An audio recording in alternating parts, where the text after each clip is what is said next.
The elevator doors opened onto the penthouse ballroom, and Elara Voss knew immediately she had made a mistake, wearing borrowed silk to a gathering of immortals. The space stretched before her like a cathedral carved from glass and midnight, chandeliers dripping crystal light across marble floors inlaid with silver veins that caught the glow and threw it back in patterns that hurt to follow. Masks glittered on every face, elaborate constructions of feathers and filigree that cost more than her monthly rent, and the crowd moved with a fluid grace that marked them as something other than human. Vampires, all of them, the old families who owned half the city's skyline and all of its shadows. The annual masquerade was the one night they opened their world to a select few mortals, those wealthy or connected enough to brush against immortality without flinching. Elara was neither. She was a curator at the Municipal Museum, invited only because her boss had fallen ill and someone needed to represent the institution at this glittering nightmare of social hierarchy and ancient power. The gown she wore belonged to her roommate's sister, a shimmering thing the color of smoke and starlight that fit well enough if she didn't breathe too deeply, and the mask was a simple silver half-face she'd found at a vintage shop. She felt like a sparrow in an aviary of birds of paradise. She moved along the edge of the room, accepting a flute of champagne from a server whose pale skin and graceful movements marked him as vampire-born, one of the lesser court members who staffed these events. The champagne tasted like winter roses, and something darker she couldn't name. She sipped it slowly, watching the crowd with the same attention she gave to the artifacts in her care, cataloging details and connections. That's when she saw Vivian Ashford. Vivian stood at the center of a cluster of admirers, her gown a waterfall of black diamonds that probably cost more than Elara's car, her mask a golden phoenix that framed her perfect face. She was vampire aristocracy, old blood and older money, and she had been a thorn in Elara's side for 3 months now, ever since the museum had acquired a collection of medieval manuscripts that Vivian had wanted for her private library. The auction had been bitter, and the museum had won only because an anonymous donor had stepped in at the last moment. Vivian had not forgotten. Their eyes met across the ballroom, and Elara saw the calculation in that gaze, the slight curve of red lips that promised nothing good. Vivian moved through the crowd like a shark through water, her admirers trailing behind, and stopped directly in front of Elara with perfect timing, loud enough that conversations nearby faltered and faces turned. "Itik, Elara, darling, how wonderful to see you here," Vivian said, her voice carrying the warmth of winter steel. "And what an absolutely lovely gown. So clever of you to rent something appropriate for the occasion. I think I saw this exact piece in the window of that little shop on Fifth Avenue, the one that does formal wear by the day." She reached out and touched the fabric at Elara's shoulder with one perfectly manicured finger, the gesture somehow making it clear she was examining merchandise rather than complimenting a fellow guest. Such a practical solution for those who can't justify buying something they'll only wear once. Very resourceful. The words landed like glass breaking on stone, each one crystalline and cutting. The conversations around them had stopped completely now, faces turning with the idle cruelty of spectators at an execution, waiting to see how the mortal would handle being flayed alive by vampire courtesy.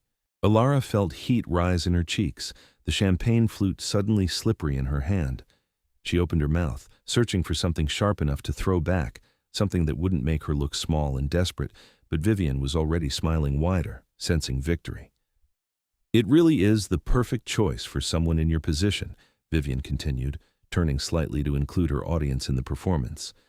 "One must be so careful with expenses on a curator's salary. Every penny counts, doesn't it? Though I suppose the invitation itself is worth more than gold when one is trying to make connections. Who knows what doors might open at an event like this, what generous patron might take an interest in helping you climb a few rungs up the ladder." The implication hung in the air like smoke, poisonous and choking. Around them, the immortals watched with expressions ranging from amusement to pity, and Elara understood with sudden clarity that this wasn't just about the manuscripts, or even about her specifically. This was how their world worked, the strong feeding on the weak, dominance established through social violence as much as physical power. She was drawing breath to respond, to salvage whatever dignity she could from the wreckage, when the crowd suddenly shifted, parting like water before a ship's bow.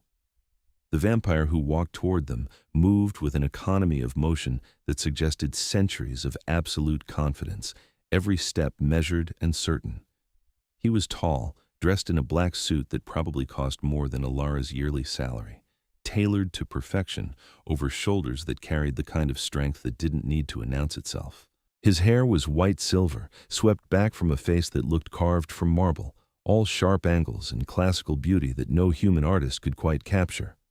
His skin held that translucent pallor unique to the very old ones, the vampires who predated the modern world by centuries or millennia, and his eyes behind the simple black mask were the color of winter storms, gray and depthless and ancient.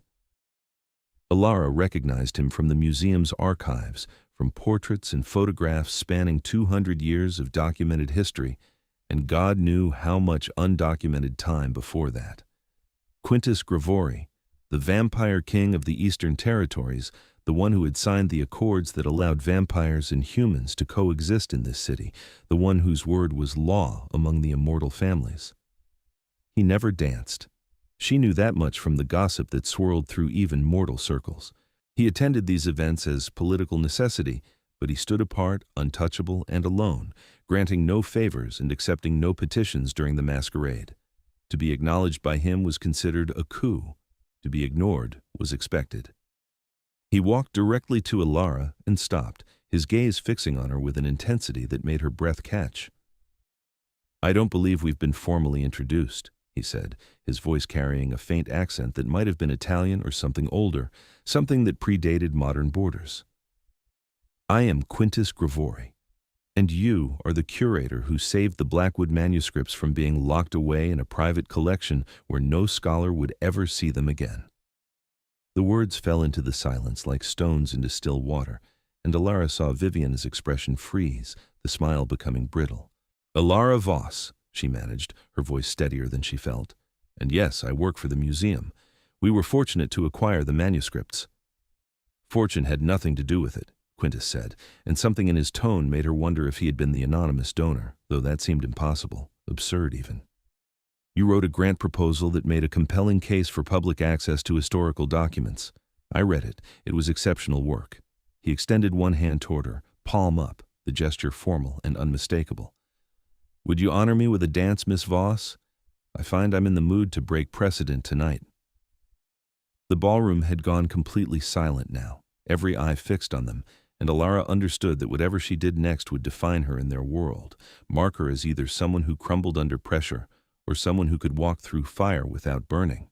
She set down her champagne flute on a nearby server's tray and placed her hand in his. His fingers closed around hers, cool and strong, and he led her onto the dance floor as the orchestra began a waltz that sounded like winter wind through ancient trees. She had learned to dance in college, half-remembered lessons that felt suddenly inadequate, but he guided her with a skill that made it easy to follow, his hand at her waist a point of steady pressure that told her where to move and when. "You didn't have to do that," she said quietly, aware that dozens of vampires were watching them with expressions ranging from shock to calculation. "I could have handled Vivian." "I'm sure you could have," Quintus agreed, his gray eyes meeting hers with something that might have been amusement. "But I wanted to dance, and you seemed like the most interesting person in the room. The fact that it also addressed a bully's casual cruelty was simply a pleasant coincidence." "You just destroyed your political neutrality," Elara said, because she had read enough history to understand what his public choice meant, how the families would interpret a king showing favor to an unknown mortal. "Every vampire in this room is going to think I'm either your new project or your new lover, and either way, I'm going to have a target on my back." "Yes," Quintus said simply. "They will. And you're correct that I've complicated both our lives by asking you to dance, but I watched Vivian Ashford humiliate you in front of an audience that would have laughed and forgotten about it by morning, and I found I couldn't stand by and let it happen. Not again." The last two words carried weight, old pain wrapped in iron control, and Elara saw something flicker behind his eyes, a memory that hurt. "Again?" she asked. He spun her through a turn, his movements fluid and precise, and when they came back together his expression had shuddered, ancient walls rising to hide whatever wound she had glimpsed. "A story for another time, perhaps," he said. "For now, enjoy the dance and let them wonder. You wear borrowed silk better than most of them wear their diamonds." The waltz carried them across the floor in great sweeping arcs, and Elara became aware of the sheer physicality of him, the controlled strength in every movement, the way his body moved with hers as though they had practiced this 1,000 times. He smelled like winter and old stone and something faintly spiced that she couldn't identify, and his hand at her waist was a brand of ice that somehow didn't burn. When the music ended, he bowed over her hand with old-world courtesy and walked away without another word, leaving her standing in the center of the dance floor while the crowd whispered and stared. Vivian had disappeared, and Elara found herself alone again.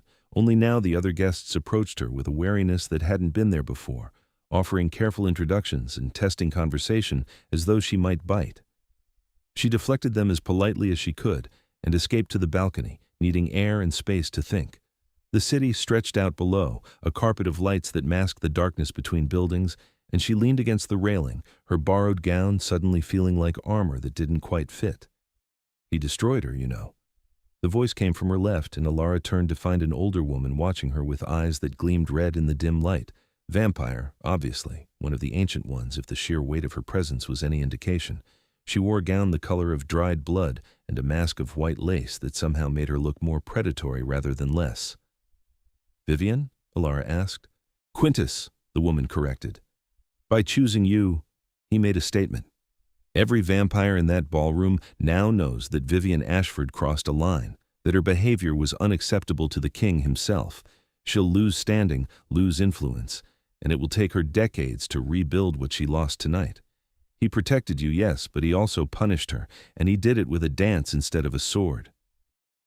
"I didn't ask him to," Elara said, feeling suddenly defensive and not entirely sure why. "No," the woman agreed. "You didn't. Which makes it more interesting, doesn't it? Our king hasn't shown interest in anyone, mortal or vampire, in over 200 years. He attends these events as duty demands, but he remains apart, untouchable. Until tonight. Until you." She moved closer, her movements predatory grace wrapped in silk, and studied Elara with the focused attention of a collector examining a new acquisition. "I'm Katerina Morozov," she said. "I've known Quintus since he was young enough to make mistakes. If he's chosen to involve himself in your life, you should understand what that means. He doesn't do anything carelessly. He doesn't show favor without reason, and he doesn't forget old wounds or old debts." "What happened to make him so careful?" Elara asked, because the curiosity was eating at her, the sense that there was a story beneath the story, something that explained why a vampire king would cross a ballroom to save a mortal from social humiliation. Katerina smiled, sharp and sad at once. "Ask him yourself, if you dare. But understand this, Elara Voss, you've become part of vampire politics, whether you wanted to or not. The families will court you or destroy you, depending on which they think will gain them advantage, and Quintus has made you a valuable piece on their board. Be careful, be smart, and if you value your life and your independence, don't let his rescue define your worth. He responded to weakness once before, and it ended in tragedy. Don't make him relive that by playing the victim who needs saving." She walked away before Elara could respond, leaving her alone on the balcony with more questions than answers and a growing sense that she had stepped into something far larger and more dangerous than a simple dance. The rest of the evening passed in a blur of careful conversations and watchful eyes, and when Elara finally escaped back to her apartment near dawn, she collapsed onto her couch, still wearing the borrowed gown, and tried to make sense of what had happened. Her phone buzzed with a text from her roommate, Angela, who worked night shifts at the hospital and had clearly heard something through the gossip network that connected the mortal and immortal worlds. "Did you really dance with the Vampire King? Are you insane? Call me." Elara didn't call. She sat in the growing light, watching the sun rise over the city, and thought about gray eyes and winter voices and the weight of centuries in a single glance. 3 days later, a courier arrived at the museum with a package addressed to her personally. Inside was a first edition of a text on medieval manuscripts she had been searching for months, out of print and nearly impossible to find, and a card with a single line written in elegant script. For your research, the Blackwood collection deserves a proper catalog. QG. She held the card for a long moment, feeling the weight of expensive paper and older implications, and wondered what she was supposed to do with a vampire king's attention. The answer came faster than she expected. Vivian Ashford filed a formal complaint with the museum's board 3 days after the masquerade, claiming that Elara had used inappropriate influence to acquire the Blackwood manuscripts and suggesting that the anonymous donation that had secured them might not have been as anonymous as everyone thought. The accusation was carefully worded, just subtle enough to avoid outright slander, but the implication was clear. Elara had traded something, probably herself, for vampire patronage, and the museum's reputation was now compromised by her behavior. The board called an emergency meeting, and Elara found herself sitting in a conference room with 7 people who looked at her with expressions ranging from concern to outright hostility. "These are serious allegations," Dr. Marcus Webb said, the museum's director and normally one of Elara's strongest supporters. His face was drawn, worried, and she knew the board had been pressuring him. "Miss Ashford is a significant donor to several cultural institutions in the city. Her word carries weight. We need to address this transparently." "The donation was anonymous," Elara said, keeping her voice level despite the anger burning in her chest. "I had no knowledge of who provided the funds until after the acquisition was complete.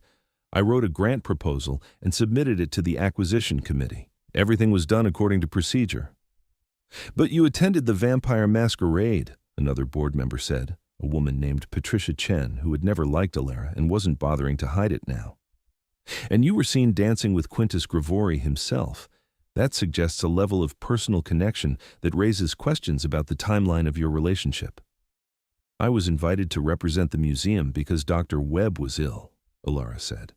"I attended his professional obligation, nothing more. I met Mr. Gravori that night for the first time. One dance does not constitute a relationship." "But the gift he sent you afterward," Patricia pressed, "the rare book delivered to your office, that suggests ongoing contact, ongoing influence." "It was a research text relevant to my work on the Blackwood collection," Elara said, but she could hear how it sounded, how each piece of evidence stacked into a narrative that painted her as either corrupt or naive. "I didn't ask for it." "Nevertheless," Patricia said, "the appearance of impropriety is almost as damaging as actual impropriety. We need to consider placing you on administrative leave while we investigate these allegations properly." The words hit like a physical blow, and Elara felt the room tilt slightly, the careful career she had built suddenly crumbling under the weight of vampire politics and aristocratic revenge. That's not necessary," a new voice said from the doorway, and Elara turned to see Quintus Gravori standing there as though he had simply materialized, though she suspected he had walked past security without anyone having the courage to stop him. He wore a charcoal suit that made him look like a blade wrapped in silk, and his gray eyes swept the room with the kind of authority that made everyone fall silent. "Mr. Gravori," Dr. Webb said, standing quickly, "we weren't expecting you." "Clearly," Quintus said, stepping into the room with the casual confidence of someone who owned not just buildings, but entire city blocks. "I happened to hear that Miss Voss was being questioned about the Blackwood acquisition, and I thought it might be useful if I clarified a few things." He looked directly at Patricia Chen, and Elara saw the woman go pale under that gaze. "I was the anonymous donor who provided the funds for the Blackwood manuscripts," he said quietly. "I did so after reading Miss Voss's grant proposal, which made a compelling argument for public access to historical documents. I had never met her. I had never spoken to her. I simply believed her work deserved support, and I provided that support through appropriate legal channels. The museum's acquisition committee verified the donation's legitimacy. There is no scandal here, no impropriety, and anyone suggesting otherwise is either misinformed or malicious." He paused, letting the words sink in, and then continued in a tone that could have cut glass. "As for the masquerade, I asked Miss Voss to dance because I found her the most interesting person in the room, and because I was tired of watching Vivian Ashford engage in petty cruelty without consequence. I sent Miss Voss a research text because I believed it would be useful for her work cataloging a collection that now belongs to the public. If anyone has questions about my motivations or my actions, they may address them to me directly. Persecuting Miss Voss for receiving a dance in a book is beneath this institution and frankly absurd." The silence that followed was profound, and Elara watched Patricia Chen's face cycle through several shades of red before settling on a sickly white. "We appreciate the clarification," Dr. Webb said carefully. "There's clearly been a misunderstanding." "Clearly," Quintus agreed, his tone suggesting he believed no such thing. "I trust this matter is now resolved?" "Completely, Doctor," Webb said, and the other board members nodded like puppets on strings, none of them willing to contradict a vampire king in their conference room. Quintus turned to Elara and offered a slight nod, acknowledgement without familiarity, and then walked out as silently as he had arrived. The meeting disbanded quickly after that, and Elara found herself back in her office, shaking with adrenaline and anger and something else she didn't want to examine too closely. He had saved her again, rescued her from consequences that weren't her fault, stepped in like some kind of immortal white knight, and she didn't know whether to be grateful or furious. She was still sitting there an hour later when her phone rang. Unknown number, but when she answered, the voice on the other end was unmistakable. "Miss Voss, this is Quintus Gravori. I apologize for the interruption at your workplace. I hope it didn't cause you additional difficulty." "You just publicly claimed responsibility for the donation and defended me in front of my board," Elara said, gripping the phone harder than necessary, "which either saved my job or made me look like your charity case. I'm not sure which." "Neither," he said calmly. "I told the truth. What they choose to make of it is their concern, not yours." "Everything about this situation is my concern," Elara said, the anger finally breaking through. "Vivian came after me because you danced with me. The board questioned my integrity because you sent me a gift.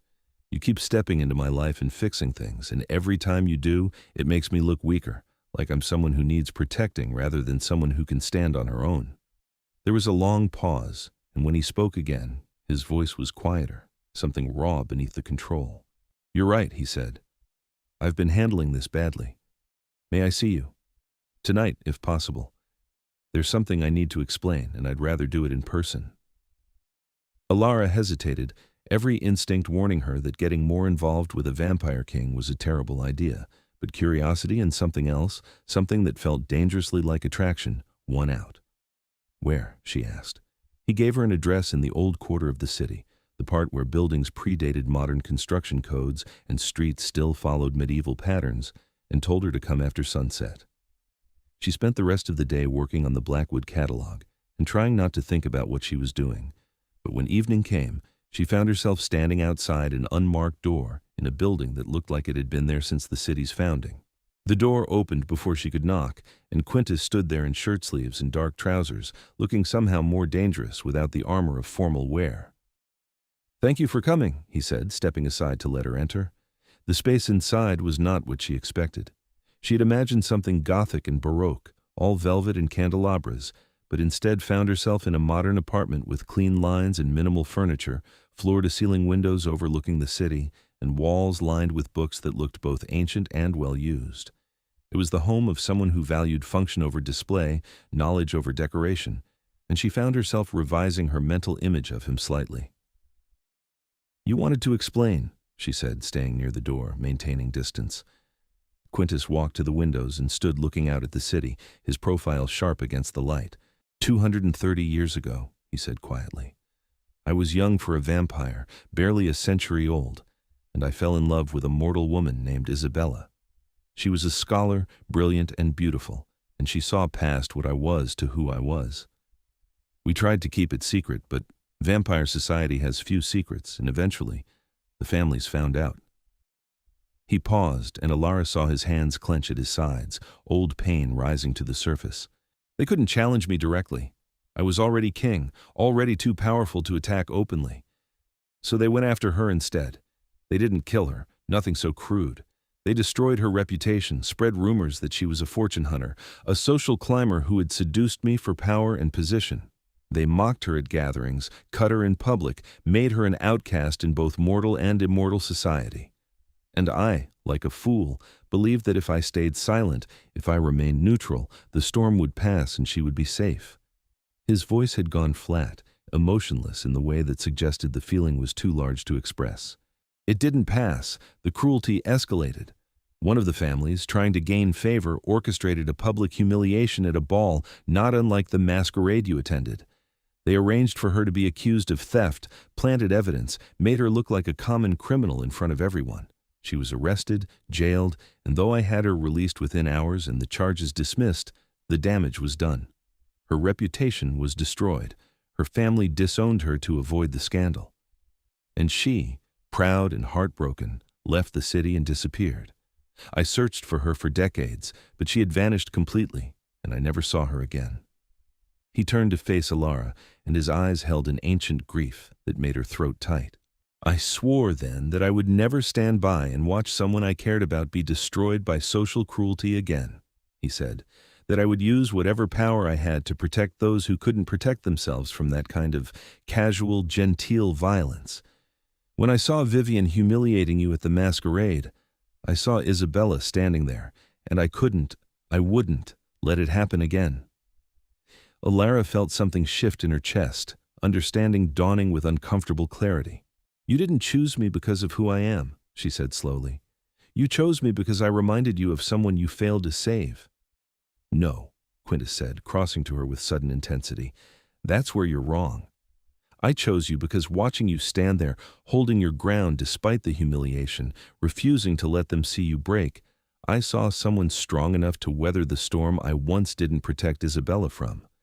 But you're right that I've been trying to save you the way I failed to save her, and that's not fair to either of you. You're not a symbol of my old guilt. You're not a chance at redemption. You're Elara Voss, and you deserve to be seen as yourself, not as an echo of my past.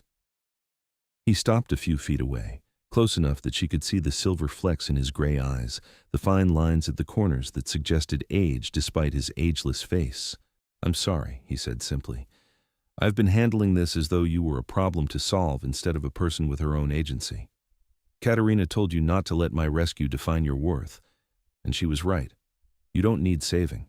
What you need is space to fight your own battles and someone who will stand beside you rather than in front of you. Elara felt her anger draining away, replaced by something more complicated, a tangle of sympathy and attraction, and the kind of understanding that only comes from seeing someone's deepest wounds.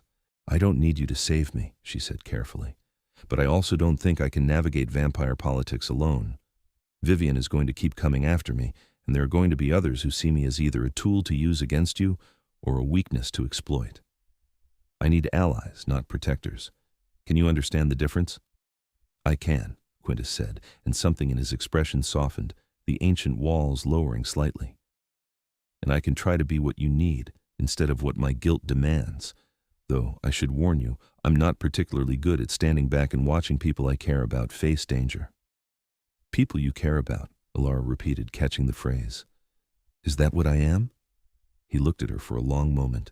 She saw the calculation behind his eyes, the weight of centuries making him careful with words and commitments. I think you could be, he said finally, if you're willing to risk it. But I want you to understand what that means. Vampire relationships are not simple. We love deeply and rarely, and when we commit, it's not for years or decades, but for centuries. I'm offering you friendship now, alliance and support, but if this becomes something more, you would be choosing a life that involves immortal politics and ancient dangers and a world that doesn't forgive weakness. And if I wanted to become part of that world permanently? Elara asked, the question surprising her even as she spoke it. If I chose to turn, to become vampire myself? Quintus's expression went very still, and she saw hunger flash across his face before he controlled it. Then I would help you, he said quietly. But only if it was truly your choice, made for yourself and not for me.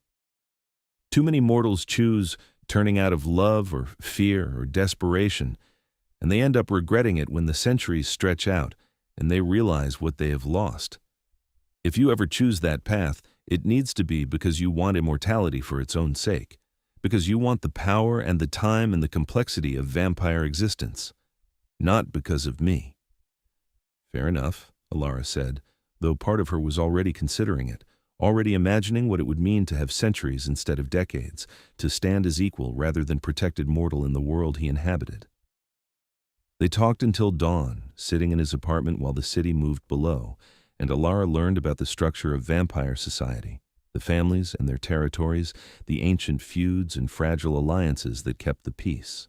She learned that Quintus had been king for 300 years, that he had earned the position through a combination of age, power, and political skill that made him nearly untouchable. She learned that the masquerade was just one of dozens of social events that served as neutral ground for the families, places where they could negotiate and scheme without resorting to open violence. And she learned that by dancing with her, he had signaled to every vampire in the eastern territories that she was under his protection, which meant that anyone who wanted to hurt her would have to go through him first. "That's a lot of power to wield on someone else's behalf," she said, as the first light of dawn began to color the sky. It is," Quintus agreed, "which is why I'm going to teach you how to wield it yourself. If you're going to be part of this world, even temporarily, you need to understand how it works. You need to know who the players are, what they want, and how to navigate their games without becoming a victim." "That sounds like you're offering to be my mentor," Elara said. "I'm offering to be your friend," Quintus corrected, "and to share knowledge that might keep you alive and independent. What you do with it is your choice." She left his apartment as the sun rose, walking home through streets that were just beginning to wake, and felt as though she had stepped through a door into a different world, one where the rules she had always known no longer quite applied. The next few weeks fell into a pattern. She worked at the museum during the day, cataloging the Blackwood manuscripts and slowly rebuilding her reputation among the board members who had doubted her. At night, she met with Quintus, sometimes at his apartment, sometimes at small restaurants in quiet corners of the city, and he taught her the intricate dance of vampire politics. She learned about the 5 major families who controlled the eastern territories, the Ashfords, who specialized in finance and owned half the banks in the city, the Corvins, who controlled the arts and entertainment industries, the Morozovs, Katerina's family, who managed the territory's security and enforcement, the Delacroix family, who handled diplomatic relations with other vampire territories, and the Gravori line, Quintus's own family, which had held the throne for 8 generations and maintained their power through a combination of age, strength, and careful neutrality in family disputes. She learned that vampire law was a complex web of ancient codes and modern adaptations, that challenges could be issued for insults or territory disputes, and that the king's role was to maintain balance rather than rule with absolute authority. And she learned that Quintus himself was far older than she had realized, nearly 700 years old, turned during the late medieval period in what was now Italy, and that he had seen empires rise and fall, had survived plagues and wars and the countless small cruelties that marked human and vampire history alike. "You've lived so long," she said one night, sitting in his apartment while rain fell against the windows. "How do you not become bored, cynical? How do you still care about anything?" "By finding new things to care about," Quintus said, looking at her with an expression that made her breath catch. "By remembering that even after 7 centuries the world can still surprise me. You surprise me, Elara. You're mortal, fragile by vampire standards, and yet you face down immortal cruelty with a courage that most vampires twice your age don't possess. You intrigue me. You make me want to see what you'll do next." "That sounds dangerous," Elara said, trying to keep her tone light despite the way her heart was beating faster. "It is," Quintus agreed, "for both of us. But I find I don't mind the danger as much as I probably should." They were sitting close enough that she could feel the cold radiating from him, the way his presence seemed to lower the temperature of the air around him, and she found herself leaning closer, drawn by something that went beyond logic or caution. "Quintus," she said quietly, "what are we doing? This thing between us, whatever it is, where's it going?" He reached out and touched her face with one cool hand, his thumb tracing the line of her jaw with a gentleness that seemed at odds with his predatory nature. "I don't know," he said honestly. "I haven't let myself feel this way about anyone in over 2 centuries, and I'm terrified of repeating the same mistakes, of failing you the way I failed Isabella. But I also know that I think about you constantly, that I look forward to our evenings together, that watching you grow stronger and more confident in navigating this world, fills me with a pride and joy I haven't felt in lifetimes. If you're asking whether I have feelings for you, the answer is yes. If you're asking what I plan to do about them, I'm still trying to figure that out. Elara turned her face into his palm, feeling the coolness of his skin against her lips, and made a decision. "I'm falling in love with you," she said, the words simple and terrifying and true. "I know it's probably stupid, getting involved with a vampire king who's 700 years old and carries enough emotional baggage to fill a museum. I know there are 1,000 reasons this is a bad idea, but I can't seem to help it. When I'm with you, I feel like I'm the most interesting person in the world, like you see all of me, the good and the complicated and the flawed, and you find it all worth your time. That's addictive, that's dangerous, but it's also real, and I'm tired of pretending it isn't." Quintus closed his eyes for a moment, and when he opened them again, they held something that looked like wonder and fear combined. "You shouldn't love me," he said quietly. "I'm cold and old, and I've done things in 700 years that would horrify you if you knew. I've killed when necessary, made choices that sacrificed innocence for the greater good, played political games that destroyed lives. I'm not a good man, Elara. I'm not even really a man anymore. I'm a vampire, a predator, and no matter how civilized I appear, that nature is always there beneath the surface." "I know," Elara said, taking his hand and holding it between both of hers, trying to warm the coolness with her own heat. "I'm not naive enough to think you're some kind of misunderstood hero, but I also know that you've spent 300 years maintaining peace between vampires and humans, that you punish cruelty when you see it, that you value knowledge and art and the things that make both our species more than just survival machines. You're complicated, Quintus. You're dangerous. But you're also worth loving, and I'm choosing to do it anyway." He pulled her into his arms then, holding her with a care that suggested she was made of glass, and she felt the tension in his body, the control he was exerting to be gentle, despite the strength that could crush her without effort. "If we do this," he said against her hair, "if we let this become what it wants to be, you need to understand that it will make you a target. Every vampire who wants to hurt me will see you as a weakness to exploit. Every family that wants to gain advantage will try to use you as leverage. And I, despite my best intentions, will become overprotective and possessive in ways that will probably drive you insane. Vampire nature is not gentle when it comes to protecting what we love." "Then we'll figure it out together," Elara said. "You'll teach me to protect myself, and I'll remind you when you're being overbearing, and we'll navigate this mess as partners rather than protector and protected.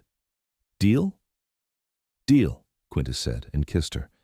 His lips were cool against hers, and he tasted like winter and stone and something faintly metallic that reminded her he was fundamentally other, but the kiss itself was gentle, almost reverent, as though he was afraid of breaking her.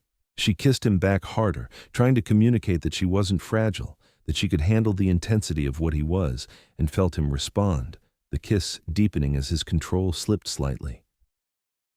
When they finally broke apart, they were both breathing hard, though she knew he didn't really need to breathe, that it was a habit left over from his mortal life 7 centuries ago. "Stay," he said quietly, "just for tonight. I want to hold you and wake up with you still here, to prove to myself that this is real." She stayed, curled against his chest in his bed while the rain fell outside, and fell asleep to the sound of his voice reading to her from a book of medieval poetry in the original Latin, the words washing over her like music, even though she couldn't understand them. When she woke the next morning, he was already up, standing by the windows in the dawn light that he had carefully blocked with heavy curtains, watching her with an expression that made her heart ache. "I love you," he said simply. "I didn't mean to, tried not to, but I do. And I will do everything in my power to make sure that this time I don't fail the woman I love." "You won't fail me," Elara said, sitting up and pushing her hair out of her face. "Because I won't let you. We're in this together, remember?" He came to her then and kissed her again, and they spent the morning in bed, talking and touching and learning the geography of each other, and Elara felt as though she had found something she hadn't known she was looking for, a connection that went beyond the physical into something that felt soul deep despite the impossibility of it. But the outside world didn't stop just because they had found each other, and reality came crashing back in 3 days later when Elara received a formal invitation to a vampire court gathering, a summons that couldn't be ignored or declined. "They want to assess you," Quintus said when she showed him the invitation that evening. His expression had gone hard, the warrior king rising to the surface. "The families have noticed our relationship, and they want to see what kind of threat or asset you represent. This is going to be a test, Elara, and not a gentle one. They'll probe for weaknesses, try to embarrass you or make you look foolish, and they'll watch to see how I respond." "Then we don't give them the satisfaction," Elara said, feeling her own spine straighten with determination. "I'm not Isabella. I'm not going to crumble under social pressure or let them make me feel small. You've taught me enough about their world that I can navigate it. Trust me to handle this." "I do trust you," Quintus said, "but I also know how vicious they can be when they sense blood in the water. Promise me you'll be careful. Promise me you'll ask for help if you need it." "I promise," Elara said, and spent the next week preparing. The gathering was held in a mansion that belonged to the Corvin family, a sprawling estate on the edge of the city that looked like it had been transplanted wholesale from 18th century France. Elara wore a gown she had bought herself this time, a deep blue silk that fit perfectly and cost more than she wanted to think about, but made her feel armored and ready for battle. Quintus arrived separately, maintaining the appearance of propriety even though everyone knew they were involved, and Elara walked into the reception hall alone, her head high and her mask in place. The vampires gathered. There were a mix of old families and lesser courts, all of them dressed in finery that probably cost more than most mortals made in a year, and the atmosphere was polite and venomous in equal measure. She recognized faces from the masquerade, saw Vivian Ashford standing with a group near the far wall, and felt dozens of eyes tracking her movement as she crossed to accept a glass of wine from a server. Katerina Morozov appeared at her elbow like a ghost, her red eyes assessing. "You came alone," she said. "Bold choice. They'll interpret that as either confidence or stupidity." "Let them," Elara said calmly.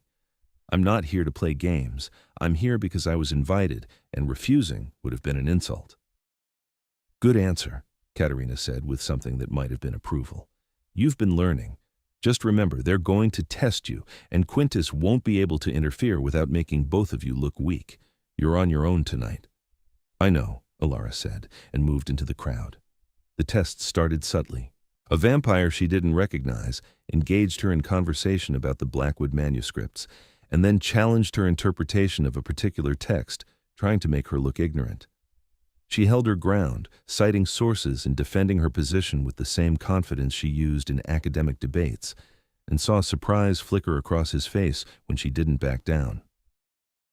Another approached and asked pointed questions about her relationship with Quintus, implications wrapped in courtesy, and she deflected them with answers that were honest, but gave away nothing important. Vivian stayed away, watching from a distance with an expression that suggested she was biding her time. The evening was exhausting, a constant performance of strength and composure, but Elara felt herself growing more confident as the hours passed, finding her footing in this strange world where every word was a chess move and every gesture carried weight. Then, near midnight, a vampire named Marcus Delacroix approached her with a smile that didn't reach his eyes. "Miss Voss," he said smoothly, "how delightful to finally meet you properly. I've heard so much about the mortal who captured our king's attention.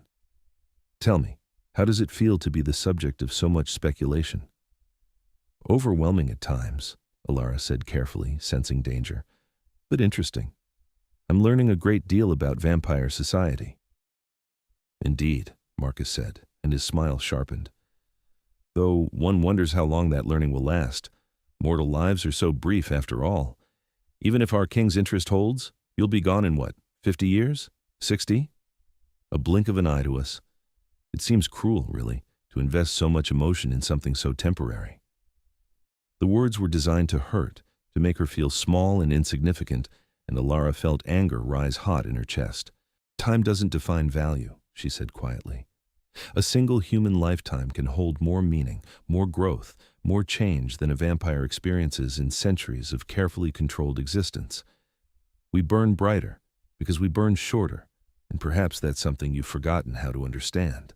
Marcus's expression hardened, and she saw several nearby vampires turn to listen, sensing confrontation. "Careful, mortal," he said, his voice dropping to something dangerous. "You're speaking to your betters." "I'm speaking to immortals," Elara corrected, holding his gaze despite the fear crawling up her spine. "Which is not the same as speaking to my betters. Age doesn't automatically confer wisdom or worth, Mr. Delacroix. I've met century-old vampires who are small-minded and petty, and I've met 20-year-old humans who have more depth and courage than you've apparently accumulated in however many hundreds of years you've been alive. If you want my respect, earn it. Don't demand it based on your species." The silence that fell around them was profound, and Elara knew she had either just made a powerful statement or committed social suicide.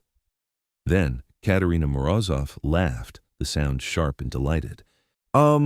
Well said, Miss Voss," she called from across the room. "It's refreshing to hear someone speak plainly instead of hiding behind courtesy. Marcus, you've been put in your place by a mortal. How does it feel?" Marcus's face went through several shades of rage before settling on cold fury, but he couldn't respond without looking weak, couldn't challenge her without facing the social consequences of attacking someone under the king's protection. He bowed stiffly and walked away, and Elara let out a breath she hadn't realized she was holding. Quintus appeared at her side a moment later, his expression unreadable. "That was either very brave or very foolish," he said quietly, taking her arm and guiding her toward a quieter corner. "Marcus is old and proud, and you just humiliated him in front of half the court." "He tried to make me feel worthless," Elara said, still shaking with adrenaline. "I wasn't going to stand there and take it." "I know," Quintus said, and there was pride in his voice beneath the concern. "And you handled it perfectly. You didn't back down, didn't show fear, and you made a point that resonated with more vampires here than you realize. Many of the old ones have forgotten what it means to truly live, to experience the urgency and passion that comes with mortality. You reminded them, and that's dangerous but also powerful." "Did I just make an enemy?" Elara asked. "You made several," Quintus said honestly, "but you also gained respect. And in this world, that's worth more than friendship. You proved tonight that you're not just the king's pet project, that you have substance and steel of your own. That matters." They stayed for another hour, navigating conversations and political maneuvering, and when they finally left together in the early morning darkness, Elara felt as though she had survived some kind of trial by fire. "Take me home," she said to Quintus as they walked to his car. "You're home. I need to feel safe and real for a while." He drove them through the empty streets, and when they reached his apartment, he pulled her into his arms and held her while she shook out the tension and fear she had been holding all night. "You were magnificent," he said against her hair. "Watching you stand your ground against Marcus, against all of them, I've never been more proud or more terrified. I wanted to step in, to protect you, but I knew that would undermine everything you were trying to accomplish. It took every ounce of control I have to stay back and let you fight your own battle." "Thank you for that," Elara said. "Thank you for trusting me to handle it." They made love that night with an intensity that felt like claiming and being claimed, and afterward, lying in his arms while the city woke outside, Elara made a decision. "I want to turn," she said quietly. "Not now, not immediately, but eventually. I want to become vampire, to have the time and power to stand beside you as an equal, rather than always being the mortal who needs protection. I want centuries with you, Quintus. I want to see what we can build together without the shadow of my mortality hanging over us." He went very still, and when he spoke, his voice was rough with emotion. "Are you sure? Once it's done, there's no going back. You'll lose the warmth of sunlight, the simple pleasures of mortality. You'll have to feed on blood, navigate vampire politics not as an outsider, but as one of us. It's not an easy life, Elara, even with power and immortality." "I'm sure," she said, turning to face him in the dim light. "I've thought about this constantly since we met. At first, I considered it because of you, because I wanted to be with you. But the more I've learned about vampire society, the more I've realized that I want this for myself. I want the time to learn everything, to become a master of my field, to see centuries of change and growth. I want the power to protect myself and the people I care about, And yes, I want you, but I also want this life on its own merits. That's what you said it needed to be, right? A choice made for myself, not for you." "Yes," Quintus said, and she saw tears in his eyes, the first time she had seen him cry. "But I never truly believed you would choose it. I thought I would have 50 years with you if I was lucky, and then I would lose you the way I've lost everyone I've ever loved. The thought of having centuries with you instead, of not having to watch you age and fade, it's more than I ever hoped for." "Then let's do it," Elara said. "Not tonight, not this month. Let me finish cataloging the Blackwood collection, settle my affairs in the mortal world. Give me 6 months to be sure, to prepare. And then turn me, and we'll face whatever comes next together."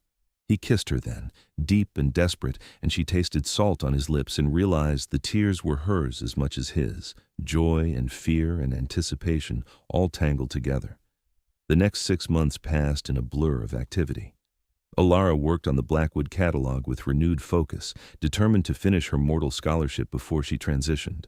She continued attending vampire gatherings with Quintus, slowly building a reputation as someone who could navigate their world with intelligence and courage. And she prepared for the turning, learning about the process and what it would mean, the changes it would bring to her body and mind. Vivian Ashford made one more attempt at revenge, spreading rumors that Elara was using her relationship with Quintus to gain improper access to vampire resources, but the accusation fell flat. Too many vampires had seen Elara hold her ground against Marcus Delacroix, had watched her build her own reputation independent of the king's protection. The court dismissed Viviani's complaints as petty jealousy, and her influence continued to wane. Katerina Morozov became an unexpected ally, offering guidance and friendship that Elara valued more than she could express. The older vampire seemed amused by Elara's determination to carve out her own place in vampire society, and she helped navigate the more treacherous political waters. "You're good for him," Katerina said one evening when they met for drinks at a bar that catered to vampires and humans alike. "Quintus has been alone for too long, carrying too much guilt and responsibility. You make him remember that there's more to existence than duty and old wounds. Don't lose that when you turn. Don't let immortality make you as careful and controlled as the rest of us." "I'll try," Elara promised. The museum board eventually offered Elara a promotion to senior curator, recognition of her work on the Blackwood collection and her growing reputation in academic circles. She accepted knowing she would only hold the position for a few months before transitioning, but it felt important to achieve it on her own merits, to prove she could succeed in the mortal world before leaving it behind. And through it all, her relationship with Quintus deepened, moving beyond the initial passion into something more profound. They learned each other's rhythms and habits, discovered how to navigate disagreements without letting vampire instincts or mortal emotions overwhelm them. They built a partnership based on respect and trust as much as love, and Elara felt more certain every day that she was making the right choice. The 6 months ended on a night in early spring, and Elara stood in Quintus's apartment watching the sun set over the city one last time with mortal eyes. "Are you ready?" he asked, standing behind her with his hands on her shoulders. "Yes," she said, turning to face him. "I'm ready." The turning process was both more and less than she expected. Quintus explained that he would need to drain her almost to death and then have her drink his blood, that the transition would take several days during which she would experience hallucinations and pain as her body died and reformed. He had prepared a room in his apartment, soundproofed and secure, where she could go through the process safely. "It's going to hurt," he warned her. "I can't make it gentle. The transformation rewrites everything you are at a cellular level, and that kind of change is agony. But I'll be with you through all of it, and when you wake on the other side, you'll be vampire and will have all the time in the world." "I trust you," Elara said, and meant it. He bit her wrist first, explaining that he needed to drain her slowly to avoid shock, and she felt the cold of his bite, the strange sensation of her blood leaving her body. He was careful, controlled, monitoring her heartbeat and breathing as he drank, and when she began to feel dizzy and weak, he stopped and bit his own wrist, pressing it to her lips. "Drink," he commanded, and she did. His blood tasted like iron and winter, cold and strange and somehow right, and she felt it slide down her throat and spread through her body like ice water. He pulled away after a few swallows and gathered her into his arms, carrying her to the prepared room where he laid her on a bed covered in soft blankets. "Sleep now," he said, brushing hair back from her face. "I'll be here when you wake." The pain started a few hours later, a fire in her veins that made her scream and thrash. Quintus held her through it, his voice a steady anchor in the chaos, and she clung to the sound of him as her body broke down and rebuilt itself. The hallucinations came next, vivid dreams that blurred with reality. She saw Isabella, the woman Quintus had loved and lost, standing at a ball while vampires mocked her. She saw Vivian's face twisted with hatred, saw Marcus Delacroix smiling as he challenged her. She saw herself standing in sunlight that burned and consumed her. And then she was in darkness, cold and alone and terrified. Through it all, Quintus's voice remained constant, pulling her back from the edge every time she started to slip away. "Stay with me, Elara. You're strong enough for this. Come back to me." She didn't know how long it lasted, hours or days, but eventually the pain receded and the hallucinations faded, and she opened eyes that saw the world in completely new ways. The room was dark, but not to her, her new vision piercing shadows that would have been impenetrable before. She could hear Quintus's breathing, the slow, steady rhythm of it, and beyond that the sounds of the city, distant traffic and voices, and the thousands of small noises that made up urban existence. She could smell everything, blood and soap, and the faint traces of other vampires who had visited the apartment, layers of scent that painted a picture more vivid than sight alone. And she was cold. Her body temperature dropped to match the ambient air, and she felt different, stronger, more present in her own skin. "Quintus," she said, and her voice sounded strange to her own ears, clearer somehow. He appeared in the doorway instantly, moving with vampire speed that she could now track, and his expression held relief and joy, and something that looked like awe. "You made it," he said, crossing to the bed and taking her hands. "You're a vampire now, Elara. How do you feel?" "Different," she said, testing her new senses, marveling at the clarity of everything. "Strange but good. Strong. Is it always like this?" "The intensity will fade slightly as you adjust," Quintus said. "But yes, this is what it means to be vampire. Enhanced senses, enhanced strength, and a hunger that will need to be managed. Are you hungry now?" As if in response to the question, Elara became aware of a deep, gnawing emptiness in her core, a need that felt fundamental and urgent.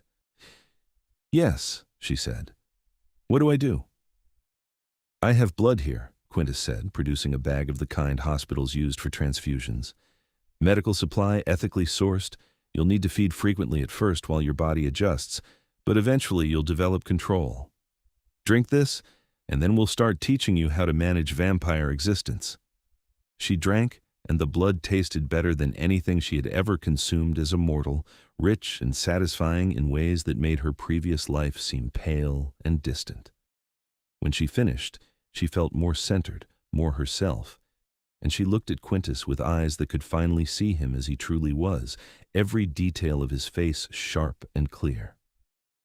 "I love you," she said, "and I don't regret this choice for a second." "I love you too," Quintus said, pulling her into his arms. "Welcome to immortality, Elara Gravori." The use of his last name made her pause, and she pulled back to look at him questioningly. "Gravori?" she asked. If you want it," he said. "In vampire society, taking a name is a declaration of family, of bond. You could keep Voss if you prefer, but I'm offering you the choice to be Gravori, to be recognized as part of my line, as my partner and equal. It's not marriage in the human sense, but it's the vampire equivalent, a commitment that lasts as long as we do." "Yes," Elara said without hesitation. "I want it. I choose Gravori." He kissed her then, and it was different than it had been before, both of them vampire now, both of them cold and strong and eternal. She could taste her own new nature in his kiss, and it felt right, felt like coming home. The next few weeks were a crash course in vampire existence. Quintus taught her to hunt to identify the signs of blood addiction in humans, to feed without killing or creating dependent victims. He taught her to use her new strength and speed, to fight and defend herself using techniques he had learned over 7 centuries. He taught her the complex web of vampire law and politics, the things she had learned as an outsider, but now needed to know from the inside. and he introduced her to vampire society as Elara Gravori, his acknowledged partner and equal. The family's reactions were mixed. Some, like Katerina Morozov, welcomed her warmly and celebrated the king's happiness. Others, like Marcus Delacroix, remained cold and suspicious, seeing her as an upstart who had gained power through relationship rather than merit. Vivian Ashford disappeared from court entirely, her influence shattered by her repeated failures to destroy Elara's reputation. But Elara found she didn't care about the politics as much as she once had.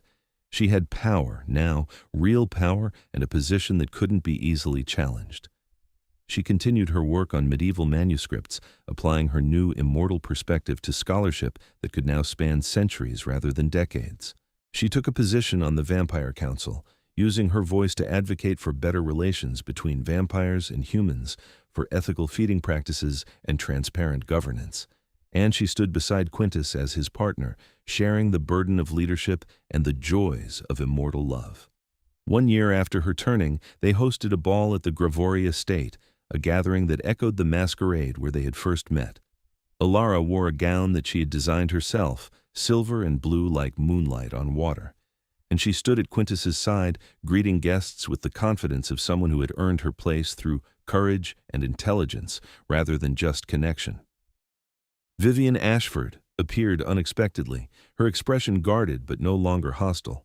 "Miss Gravori," she said, the use of the name a concession, "I owe you an apology. My behavior at the masquerade and afterward was beneath me. I was petty and cruel, and I'm sorry."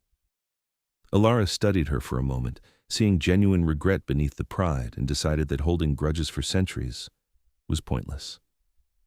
"Apology accepted," she said simply. "We all make mistakes, Vivian.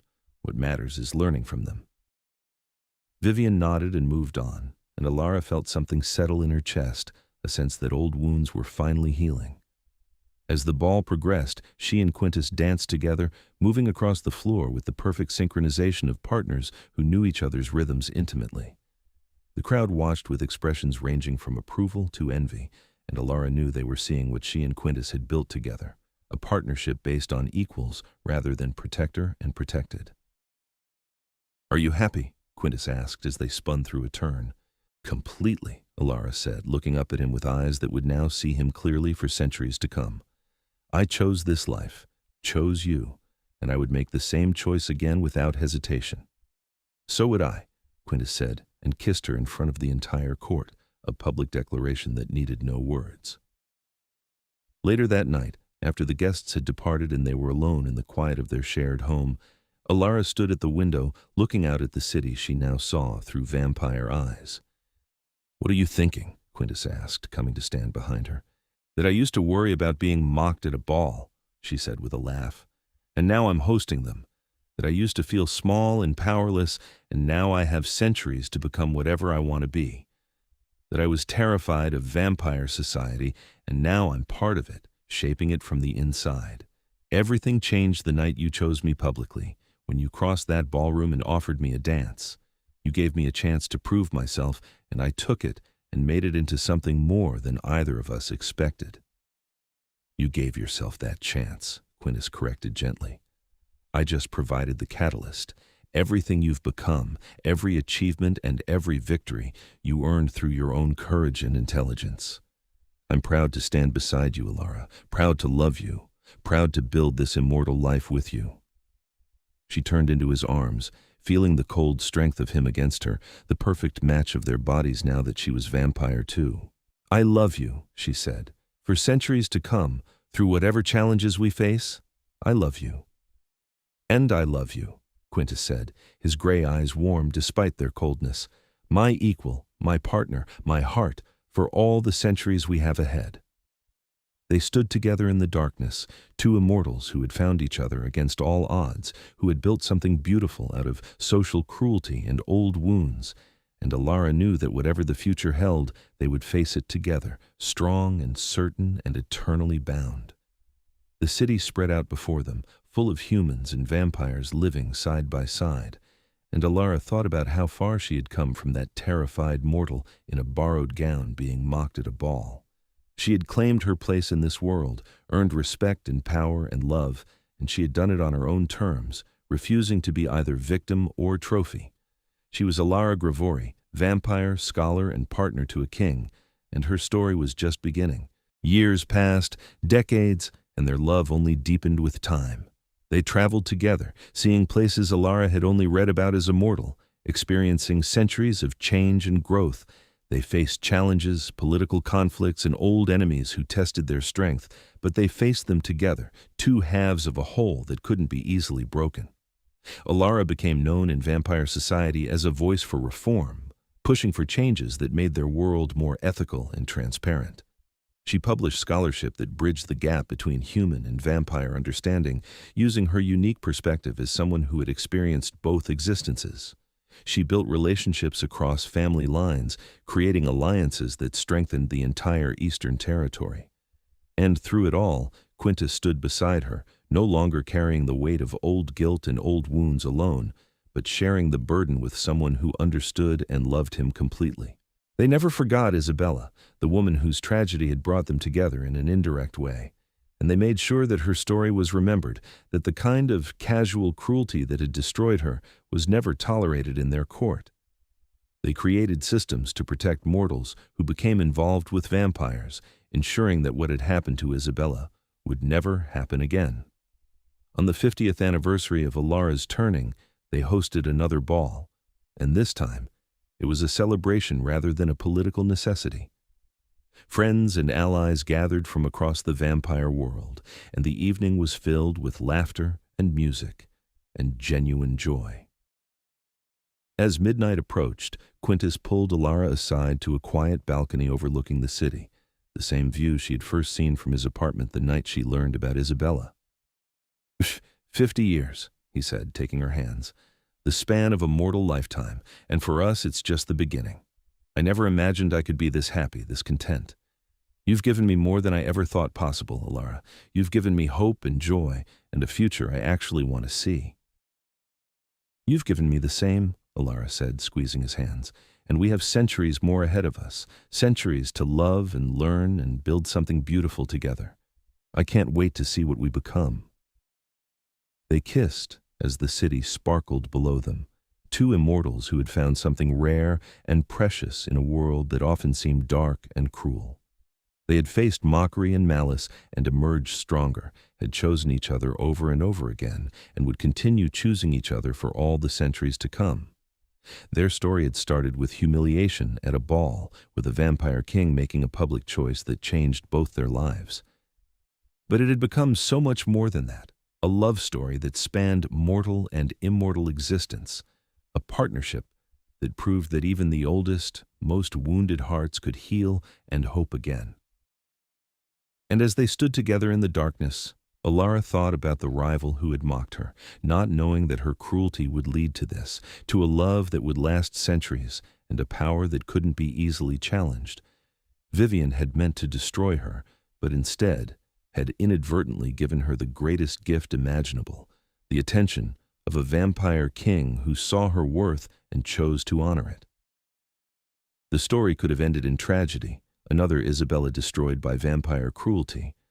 But Elara had refused to be a victim, had claimed her own strength and built her own place, and in doing so had found not just survival, but triumph, not just protection, but partnership, not just momentary happiness, but eternal love.